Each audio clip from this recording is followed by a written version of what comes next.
तो hello guys. तो India का एक मास्टर प्लान बना है इंडिया कि इससे इंडियन ओशन में इंडिया का सबसे ज़्यादा मजबूत पकड़ हो जाए और इंडिया लगभग पूरा इंडियन ओशन में अपना मतलब एक तरीके से उसका राज हो जाए। अब इसके लिए क्या किए, इंडियन ओशन की जितनी भी कंट्रीज है ना, उनको भारत क्या करेगा, डिफेंस इक्विपमेंट प्रोवाइड करेगा, बहुत सारा चीज़ प्रोवाइड करेगा जिससे वो भारत के साथ हो जाए। और इंडिया को जब भी मदद पड़े, इंडियन ओशन में कुछ काम का मतलब कोई भी प्रॉब्लम हो, तो उसके साथ इंडिया का मदद करे। अब इसके लिए क्या है, राजनाथ सिंह ने कहा है कि हम लोग एक मिशन सागर मतलब एक टाइप का चालू करेंगे जिसमें क्या है, security and growth for all, या आप पढ़ सकते हो ऊपर। ये इसके हिसाब से क्या है कि जितने भी कंट्रीज है जो इंडियन ओशन रीजन में आती है, अब वो सारी कंट्रीज का नाम ये देखो, ये आप देख सकते हो, Australia, Bahrain, Bangladesh, Comoros, Djibouti, India, Indonesia. इसमें आप फ्रांस और यूनाइटेड किंगडम भी देख सकते हो। एक्चुअली ये दोनों का क्या है, मेन तो ये यूरोप में है, लेकिन कुछ आइलैंड उस टाइम से कब्जा करके रखे हैं पहले के टाइम से, तो आज तक उन्हीं का है वो।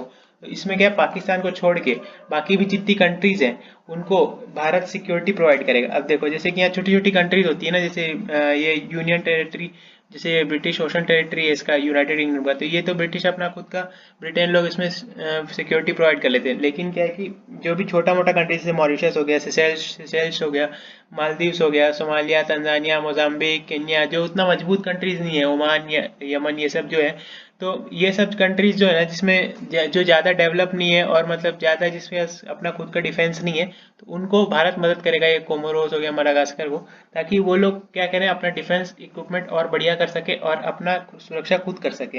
अब इससे क्या भारत को फायदा क्या है कि देखो, यहाँ से जितना भी ये इंडियन ओशन है ना, इसमें दुनिया का 1/3 कार्गो शिप्स यहीं से जाती है। जितने भी सामान माल ढोने वाला शिप होता है ना, जो ये सब ये दिख रहा है, ये सब कंटेनर में सामान भर भर के जो व्यापार के लिए कि ये यही रूट से जाती है मोस्टली सारी, one third of the ship. और 2/3 ऑफ द ऑयल टैंकर्स, मतलब जितना भी तेल वाला ऑयल वगैरह जितना भी आता है ना, उसका 2/3 शिप्स यहाँ से जाता है। तो ये सबसे मतलब बहुत ज़्यादा बिजिएस्ट रूट है, और इसमें सबसे बड़ा कंट्री जो है वो इंडिया है। पूरे ओशन, इंडियन ओशन में सबसे बड़ा कंट्री इंडिया है। तो इंडिया क्या चाहता है कि इंडिया का जैसे यहाँ पकड़ बने, जैसे South China Sea type. India नहीं बोलता कि पूरा इंडियन ओशन उसका है, जैसे ये चाइना बोलता है पूरा साउथ चाइना सी, ये जो ये एरिया देख रहे हो, ये साउथ चाइना सी है। तो चाइना बोलता है कि ये पूरा उसका है, लेकिन इंडिया नहीं बोलता। इंडिया बोलता है कि हम लोग सबका मिल के एक साथ आगे बढ़ेंगे, मिल के मदद करेंगे।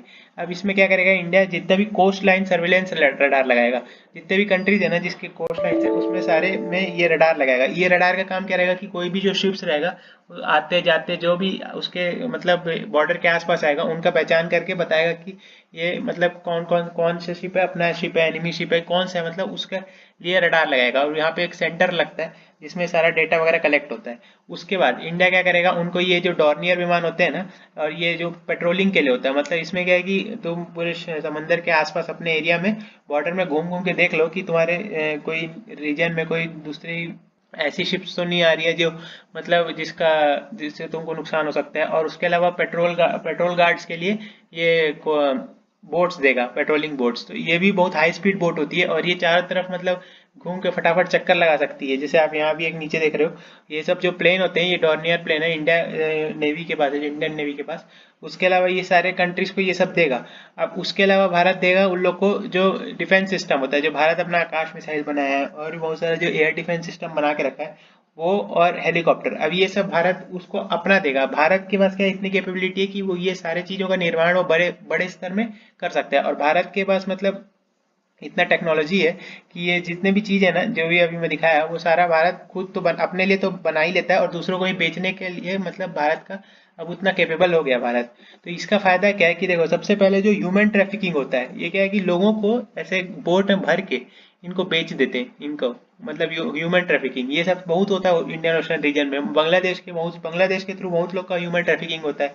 तो ये चीज़ रुकना चाहिए। इसमें क्या होता है, ये मतलब एक तरीके का ऐसा मतलब किसी इंसान को बेच देते हैं, तो ये चीज़ गलत है। उसके बाद जो ये फिशिंग होता है, जो इंडियन ओशन में जो फिशिंग होता है, उसमें कोई दूसरी कंट्री किसी के में जाके फिशिंग कर रही है, कहीं कैसे भी फिशिंग हो रहा है ना, मतलब जैसे जिस ऐसे ऐसा फिशिंग करो कि मतलब ऐसे मछली पकड़ो कि समंदर के जो उसका जो इन्वायरमेंट है, उसका जो बायोडाइवर्सिटी है, उसमें कोई ज़्यादा इफेक्ट ना पड़ने पाए। इससे क्या है, जो ये बायोडाइवर्सिटी जो समंदर के अंदर जो जीव लोग रहते हैं उन लोग का भी प्रोटेक्शन हो जाएगा।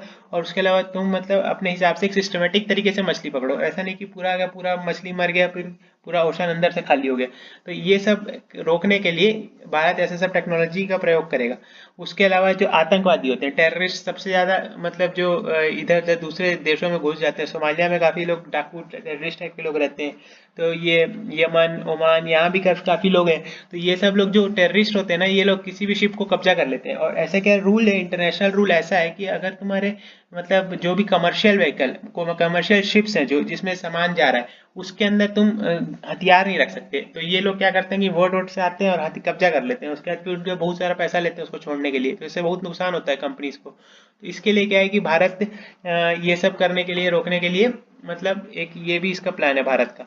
और उसके अलावा अभी जब हम लोग सब कोविड-19 में लॉकडाउन में घर बैठे हुए थे, तब जितना भी ये देश देख रहे हो, Maldives, Seychelles, Comoros, Madagascar, Mauritius, इसको सबको पीपी किट, मेडिसिन, जो भी फार्मेसी का जो सामान चाहिए, जो भी चाहिए, तो ये हमारी जो इंडियन नेवी है वो उस टाइम ये कर रही थी। जब हम लोग सब लॉकडाउन में घर में बैठे हुए थे, तब हमारी इंडियन नेवी ऑपरेशन सागर करी थी। उसके हिसाब से 5 जो देश थे इंडियन ओशन से, इनको जाके मदद पहुंचाया था, चाहे खाने का हो या कुछ भी प्रॉब्लम हो कोविड के हिसाब से, कोई दवाई वगैरह चाहिए, कोई फार्मेसी चाहिए, सबका मदद किया था भारत जाके इंडियन नेवी के थ्रू। अब इसमें क्या है कि ऊपर से इंडिया जो है वो वैक्सीन भी देने वाला है। ये जो भी देश देख रहे हो ना, ये सबको या तो वैक्सीन दे डाला है या देने वाला है। अब इसमें जो ये रेड बॉक्स के अंदर जो देश आते हैं, इनको भारत बेच रहा है वैक्सीन, और बाकी जितने भी हैं इन लोगों को गिफ्ट में दे रहा है। जैसे Bhutan, Bahrain, Oman, Maldives, Nepal, Bangladesh, Myanmar, Mauritius, ये जो भी मतलब जितने भी कंट्रीज है ना जो रेड बॉक्स के बाहर है, इनको क्या है इंडिया फ्री में गिफ्ट दे रहा है वैक्सीन, कि लो आप गिफ्ट ले लो।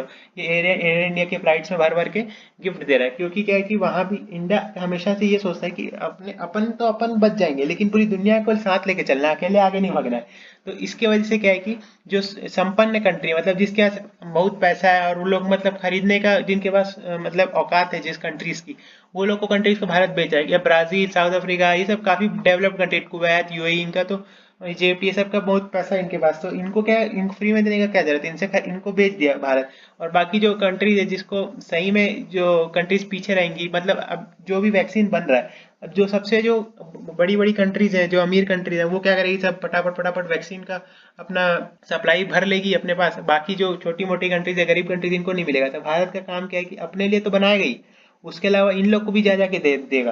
तो अभी सब जगह जा जाके इंडिया वैक्सीन दे रहा है। ये कैरीकॉम जो कैरिबियन कम्युनिटी की कंट्रीज है, जमाइका, ट्रिनिडाद टोबैगो, एंटीगा, ये सब जगह जो कैरिबियन कंट्रीज है, इनको भी जाके देगा। श्रीलंका को दिया है। अब इसमें क्या सबसे ज्यादा प्रॉब्लम है कि आसपास सारे नेबर्स को इंडिया दिया, चाहे बांग्लादेश हो गया, म्यांमार हो गया, भूटान हो गया, नेपाल हो गया, श्रीलंका हो गया, अफगानिस्तान को भी दिया है। अफगानिस्तान ही भारत का नेबर ही है असली, जम्मू कश्मीर के नक्शा के हिसाब से। तो सबको जाके इंडिया देके आया वैक्सीन, बस इसको नहीं दिया पाकिस्तान को। क्योंकि क्या है कि पाकिस्तान को इंडिया ऑफर भी किया था कि आप लोग को चाहिए वैक्सीन तो आप लोग मतलब ले सकते हो।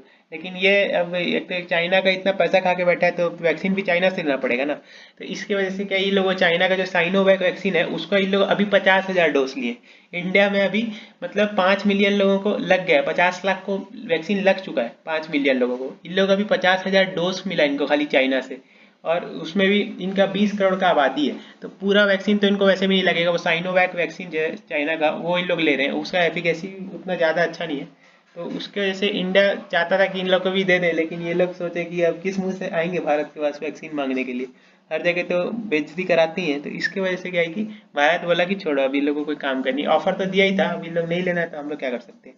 तो गैस बस यही है इंडिया का जो मास्टर प्लान है कि इससे क्या होगा कि जितने भी कंट्रीज है, जब भी हमको जरूरत पड़ेगी, कि जितनी भी कंट्रीज है ना ये इंडियन ओशन रीजन की, जब भी हमको इनकी जरूरत पड़ेगी, तो ये लोग हमेशा हमारी मदद करेंगे। तो इंडिया का यही स्ट्रेटेजी है कि सारी कंट्रीज को मतलब साथ में डेवलप कराया जाए, साथ में उनका टेक्नोलॉजी बढ़ाया जाए, साथ में उनको उनका प्रोग्रेस ग्रोथ उनको कराया जाए। उसके वजह से क्या है, जब भी इंडिया को कोई प्रॉब्लम होगा इंडियन ओशन रीजन में, मान लो अगर ये यहाँ पे चाइना इस एरिया से निकलता है यहाँ साउथ से, और इंडिया को मान लो कि जरूरत है साउथ अफ्रीका पोर्ट की, कि हमको थोड़ा इसको काउंटर करने के लिए साउथ अफ्रीका में एक पोर्ट चाहिए, या फिर हम लोग को मोजाम्बिक में कोई पोर्ट चाहिए, या मडागास्कर में पोर्ट चाहिए। अगर इंडिया के से दूर से भाग रहा है चाइना अपने शिप्स वगैरह व्यापार करने के लिए, तो उसके लिए ये लोग हमेशा हमारी मदद के लिए तैयार रहेंगे। तो इंडिया का ये क्या एक तरीके से इनका इंडिया का सॉफ्ट पावर बहुत ज़्यादा बढ़ेगा इससे। और इंडिया का यही नीति रहा है कि कभी भी किसी से लड़ना नहीं है, सबको मिल के चलना है, सबके साथ चलना है। और चाइना का क्या है कि चाइना भी यहाँ कर सकता था कि साउथ चाइना सी में इतना पेट्रोल है, तो वियतनाम, मलेशिया, फिलीपींस जितने भी यहाँ देश आते हैं जो जिनका अधिकार है उनके साथ मिल के पेट्रोल निकाल सकता था, उनको उनका हिस्सा देके अपना अपना कमा सकता था। लेकिन इसको क्या पूरा अकेले चाहिए। और मान लो कभी इंडियन ओशन में पेट्रोल या नेचुरल गैस का बहुत ज्यादा भंडार मिलता है, तो उसमें भी इंडिया का फायदा रहेगा कि जो भी देश के आसपास हो रहेगा, मान लो ये इस एरिया में निकलता है, मान लो इस एरिया में इंडियन ओशन के नेचुरल गैस निकलता है, तो ये मॉरिशस के पास है, तो मॉरिशस के पास उतनी टेक्नोलॉजी नहीं होगी, उतना मतलब पैसा नहीं होगा कि यहाँ से तेल निकाल सके। तो भारत तो पहले से मदद करके रखा है, तो और भारत से ही लोग बोलेंगे कि हमारा निकाल दो, और भारत क्या करेगा, जाएगा उनका हिस्सा उनको दे देगा, बाकी हिस्सा अपना ले आएगा। तो इससे क्या है कि भारत का भी फायदा होगा, और ऊपर से इंडियन ओशन में इस भारत की पकड़ बहुत ज्यादा बढ़ जाएगी, क्योंकि इंडियन ओशन में अगर मतलब कुछ भी करोगे तो इंडिया से मतलब बच के नहीं भाग सकता कोई भी इंसान, क्योंकि इंडिया पूरा एरिया को कब्जा कर लेगा अपने हिसाब से। और ऐसा कब्जा करेगा मतलब पूरा यहाँ नेवी नहीं बिछाएगा, लेकिन इन सारे देशों के साथ अपना बहुत अच्छा संबंध बना के रखेगा। तो गाइस इतने ही इस वीडियो में, मिलते हैं अगले वीडियो में। बाय बाय तब तक के लिए।